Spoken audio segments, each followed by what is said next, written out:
Episode के starting में हम इस बेवकूफ़ को देखते हैं जो कि हमारे मेन कैरेक्टर को नदी के अंदर जाता देखकर कहता है, अच्छा तो मास्टर डाइविंग भी कर रहे हैं। हाँ, उनके पास ऐसा करने का नेचुरल टैलेंट है, इसीलिए तो मैं इसे बेवकूफ़ कह रहा हूँ। तभी इसे पीछे से पालकी लाने वालों में से कोई एक कहता है, सर स्कॉट, आपको क्या लगता है क्या यंग मास्टर नदी में डूब गए हैं? क्योंकि लोग कहते हैं कि जब कोई नया इंसान इसके अंदर आगे बढ़ते रहता है तो वो अचानक से डूब सकता है। जो सुनकर एकदम से ही इसकी सिट्टी पिट्टी गुम हो जाती है और वो आंखें फाड़ फाड़ के पानी की तरफ देखने लगता है। आगे ये दोनों एक साथ हेयुन को पानी में ढूंढने की कोशिश करते हैं, पर इनको घंटा भी कुछ पता नहीं चलता, जिस वजह से ये उसकी फिक्र में चिल्लाने लगता है। इसी के साथ ही वो तेजी के साथ पानी की तरफ आगे बढ़ने लगता है। इधर हम नदी के अंदर गहराई का सीन देखते हैं जहाँ हेयुन गिरा पड़ा होता है। यहाँ इसे सांस न आने के कारण वो धीरे धीरे अपने होश खोने लगता है। इसी के साथ ही इसके आंखों के सामने अंधेरा छा जाता है। सीन चेंज होता है और हम एक बगी को देखते हैं जिसकी हालत कुछ खास ठीक नहीं होती। हम यहाँ हमारे मेन कैरेक्टर को सोल या फिर एनर्जी फॉर्म में देख सकते हैं। हमारी तरह ही वो खुद को यहाँ पर देखकर काफी ज्यादा ही हैरान होता है। हम इस घोड़ा गाड़ी के अंदर 2 साल के यो हेयुन को किसी की गोद में देख सकते हैं।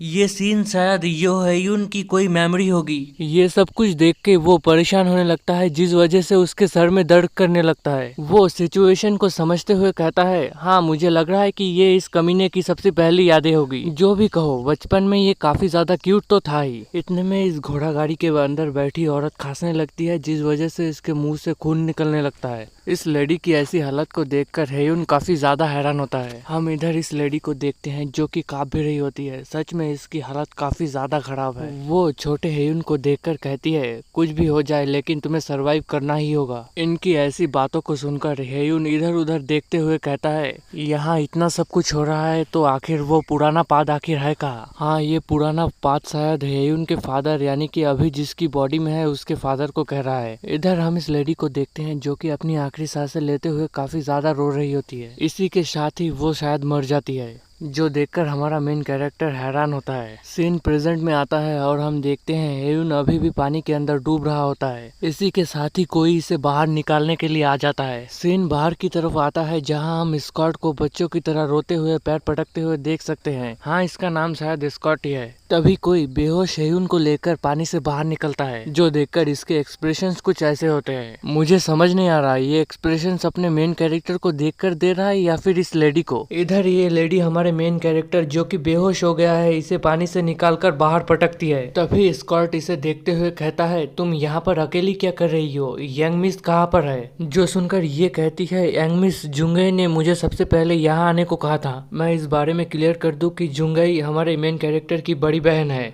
और ये शायद जुंगे की बॉडीगार्ड या फिर सर्वेंट जैसा ही कुछ है। और तुम मेरी बात सुनो, क्या तुम्हें ऐसा नहीं लगता कि तुम्हें पहले यंग मास्टर को बचाने की तरफ ध्यान देना चाहिए? ये बात सुनकर इसे अभी हमारे मेन कैरेक्टर के बारे में होश आता है जो कि इस वक्त बेहोश पड़ा है। सीन हेयुन के घर की तरफ शिफ्ट होता है जहाँ अंकल और स्कॉट दोनों की ही बाट लगी पड़ी होती है।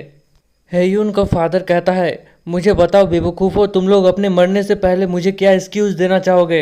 अब जल्दी बकना शुरू करो। हम देखते हैं ये कहते हुए वो काफी ज्यादा गुस्से में होता है। इसे इतना गुस्से में देखकर स्कॉट पैनिक करते हुए चिल्लाकर कहता है, दरअसल बात ये है कि इंपीरियल फिजिशियन ने हमारे यंग मास्टर को स्विमिंग करने का सजेशन दिया था, जिस वजह से हम वहां गए थे और ये सब हो गया। जो सुनकर अंकल जो कि इंपीरियल फिजिशियन है वो कहता है, दोस्त तुम ऐसे कैसे कह सकते हो मेरे बारे में? जो सुनकर स्कॉट कहता है, क्या तुमने ऐसा नहीं कहा था? और ऐसा भी नहीं है कि तुम्हें कुछ भी हो इससे मुझे कोई फर्क पड़ता है। तभी हेयुन का फादर इसे आवाज देता है, जिस वजह से ये बहुत ज्यादा घबरा जाता है। हम इसे देखते हैं जो कि बहुत ज्यादा गुस्से में इसे मारने के लिए अपनी स्वॉर्ड को बाहर निकल रहा होता है। हेयुन के फादर को इतना गुस्से में देखकर इसकी काफी ज्यादा फटने लगती है। ये घबराते हुए कहता है, मेरे प्यारे दोस्त सुंगहान, क्यों ना हम बैठ के बातें करें? इतने में ही हेयुन का फादर इस पर अपने शॉट को स्विंग कर देता है, जिससे कि ये बाल बाल बचता है। हेयुन का फादर आग बबूला होते हुए कहता है, आखिर तेरी हिम्मत कैसे हुई मेरे बेटे को इतने बड़े खतरे में डालने की? मैं तुझे जान से मार डालूंगा। इतने में यहाँ पर हेयुन की वीक सिस्टर आकर कहती है, फादर यहाँ पर क्या हो रहा है? मैं वापस आ गई। आगे ये सारे माहौल को समझते हुए कहती है, अब क्योंकि हेयुन बेहोश हो गया है वो अंकल से कहती है,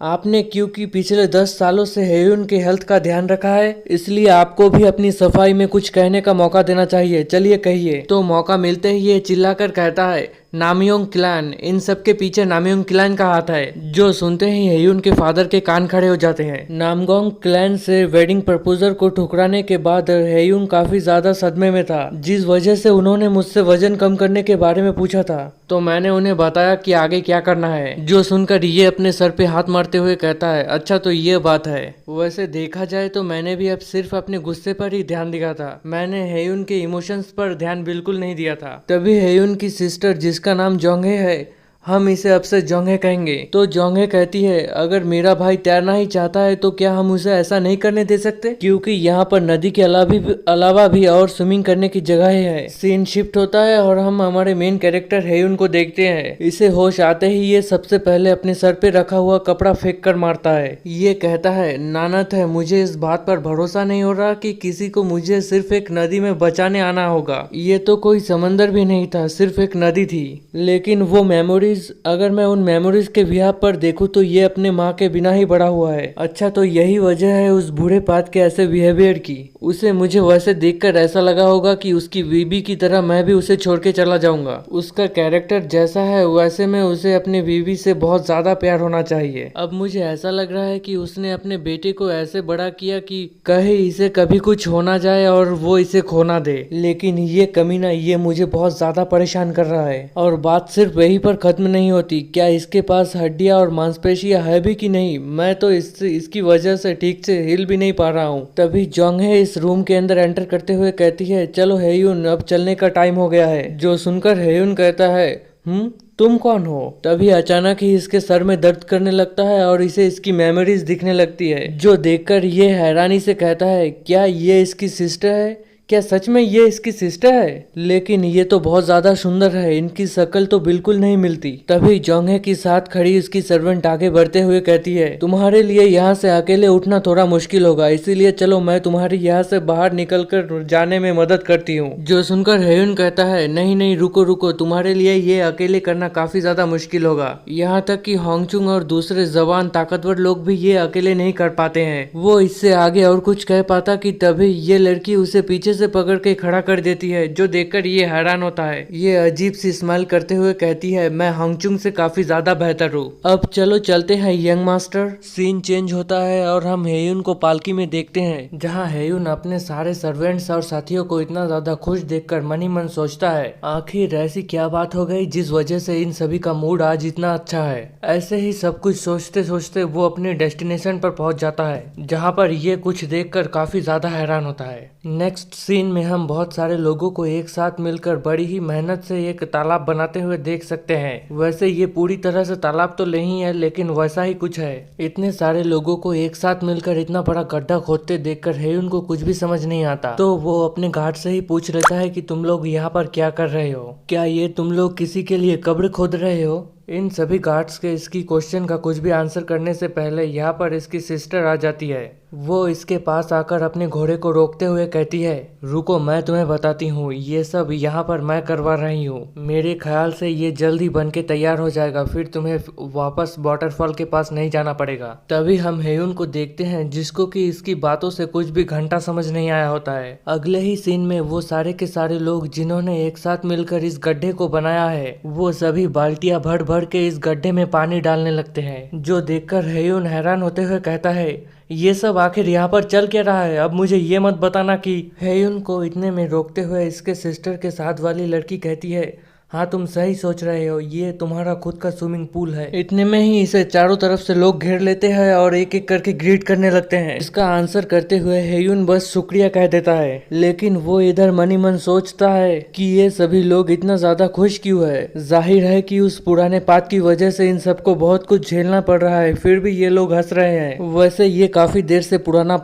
पात कहे जा रहा है। मैं क्लियर कर दूं कि ये पुराना पात हेयुन यानी कि इस बॉडी के फादर को कहता है। वो आगे कहता है, इन सभी को तो मुझसे दुश्मनी होनी चाहिए, लेकिन ये लोग इतना ज्यादा खुश दिख रहे हैं। क्या उस पुराने पाद ने इन्हें कुछ सोने जैसा देकर इन्हें चुप कराया है? इतने में ही इन सभी को रास्ते से हटाते हुए स्कॉट आगे आ जाता है। ये आगे आते हुए कहता है, अच्छा तो आप यहाँ हैं, फिक्र की कोई बात नहीं, हमारा काम आधे दिन में पूरा हो जाएगा। वो आगे कहता है, यंग मास्टर, क्या आपको पता है आपके फादर यानी कि पैट्रियार्क एक ग्रेट स्कॉलर है, जिनकी तरफ बाकी के स्कॉलर्स भी बड़ी ही गर्व से देखते हैं। वो सबसे ज़्यादा महान है। हम इस तरफ हेयुन को देखते हैं जो कि इसकी ऐसी बातें सुनकर इधर मन ही मन सोचता है, हाँ मुझे अच्छे से पता है कि तुम क्या कह रहे हो और वो बुढ़ा कितना ज़्यादा महान है। स्कॉट आगे कहता है, ये सब तो कुछ नहीं, यहाँ तक कि जब अकाल पड़ा था तब उन्होंने अपनी फैमिली का खाना कपड़ा भी लोगों के साथ बांटा था। जो सुनकर हेयुन सोचता है, अच्छा तो ये बात है, मैंने जितना सोचा था वो तो उससे ज़्यादा इम्प्रेसिव निकला। तभी वो इसके बकबक बातों को रोकते हुए कहता है, इन शॉर्ट तुम ये कहना चाहते हो कि वो सबके लिए काइंड है लेकिन मेरे लिए कुछ ज़्यादा ही अच्छे हैं और मुझे कुछ भी करने की ज़रूरत नहीं है और मैं ग्रेट लाइफ जी सकता हूँ। जो सुनकर यहाँ खड़े सभी के सभी हक्के बक्के हो जाते हैं, इनकी तो बोलती ही बंद हो जाती है। नेक्स्ट सीन में हम इस लेक को पूरी तरह से तैयार देख सकते हैं। हम हेयुन को देखते हैं जो कि इसमें से डुबकी मार के बाहर निकलता है। वो चिल्ला के कहता है, हांगचुंग वो चीज़ कहाँ पर है जो मैंने तुम्हें लाने को कहा था। सॉरी पता है यहाँ पर एक कंफ्यूजन है क्योंकि इसे कोई कभी स्कॉट कहता है और कभी हांगचुंग। चलो छोड़ो, आप लोग खुद समझदार हो। तभी हम हांगचुन को एक बड़ा सा स्टोन जिसमें कि चेन लगा है उसे लाते हुए तालाब के साइड में लाकर देखते हैं। इसे देखकर हेयुन एक बड़ी थूक गटकता है। अगले ही सीन में हांगचुंग इसके पैर को इस जंजीर से जो कि उस पत्थर से कनेक्टेड है उससे लॉक कर देता है। वो इस पत्थर को बड़ी ही मशक्क़तों के बाद अपने कंधे पर उठाकर तेजी से पानी की तरफ थ्रो कर देता है, जिसकी वजह से इस पत्थर के साथ साथ हेयुन भी पानी में जाकर गिरता है। अगले ही सीन में हम हेयुन को पानी के अंदर स्थिरता से खड़ा हुआ देखते हैं। वो यहाँ पर खड़े खड़े हमें बताता है, किसी पर्सन का सर्कुलेशन सिस्टम, जब कोई इंसान छोटा होता है तब ये सिस्टम अच्छे से काम करता है, लेकिन जब वो धीरे धीरे बड़ा होने लगता है तब ये सिस्टम धीरे धीरे बंद हो जाता है। अगर सब कुछ ऐसे ही चलता रहा तो 100 साल नहीं, अगर 1000 साल भी बीत गए तो मुझे वो इंटरनल एनर्जी नहीं मिलेगी जो मैं चाहता हूँ। इसलिए इतने में ही इसके आसपास कुछ शैडो जैसे लोग बनने लगते हैं। वो आगे कहता है, इन्हीं हालातों की वजह से मेरे गुरु ने एक इंटरनल एनर्जी ट्रेनिंग स्किल बनाई है जिसका नाम है the spirit energy cultivation technique. इसकी मदद से मैं अपनी एनर्जी कोर के बजाय अपने हार्ट में एनर्जी डालूंगा और अपने एनर्जी वेंस की जगह पर अपने ब्लड वेंस का इस्तेमाल करूंगा। ये spirit energy mind cultivation technique का मेन पॉइंट है। इसी के साथ ही ये अपनी कल्टीवेशन को शुरू कर देता है, जिस वजह से हम देख सकते हैं कि धीरे धीरे एनर्जी इसके अंदर जमा होने लगती है। साथ ही साथ इसकी आंखें भी चमकने लगती है। ये चमक तो इतनी ज़्यादा होती है कि रोशनी बाहर तक पहुंच जाती है। इसके हार्ट में काफ़ी सारी एनर्जी जमा हो जाती है, जो देखकर वो दांत दिखाते हुए कहता है, चलो ये हो गया, स्पिरिट एनर्जी ने मेरी हार्ट में इंटरनल एनर्जी को रिप्लेस करना शुरू कर दिया है। इसी के साथ ही वो वाटर फ्लो को महसूस करते हुए कहता है, हाँ अब मुझे ये महसूस हो रहा है। इसी के साथ ही वो आगे और ज़्यादा प्रैक्टिस करते हुए, पानी से और ज़्यादा प्रैक्टिस करते हुए अपना एक छोटा मोटा सा अटैक चार्ज करता है और खुश होते हुए कहता है, चलो अब इसे टेस्ट करते हैं। अपना एक कदम आगे बढ़ाकर मजबूती से टिका लेता है और एनर्जी को अपने पैरों से होते हुए अपने हाथों से अपने मुट्ठी में जमा कर लेता है और शाओलिन की एक फिश टेक्निक जिसकी मदद से 100 फीट दूर तक वार्ड किया जा सकता है उसे कास्ट करता है। हम बाहर की तरफ का सीन देखते हैं जहां इस मिस्टिक फीस्ट की वजह से पानी में हर तरफ उथल पुथल मच जाती है। एपिसोड यहीं पर एंड होता है। चलो अब जल्दी से चैनल को सब्सक्राइब और वीडियो को लाइक कर दो। और अगर बात करूं कि मैं कुछ दिनों से एपिसोड्स क्यों नहीं अपलोड कर पा रहा हूं, तो मैं कुछ दिनों से धान कटाई के काम में काफ़ी ज़्यादा बिजी था, लेकिन अब से मैं प्रॉपरली वीडियोस अपलोड करता रहूँगा।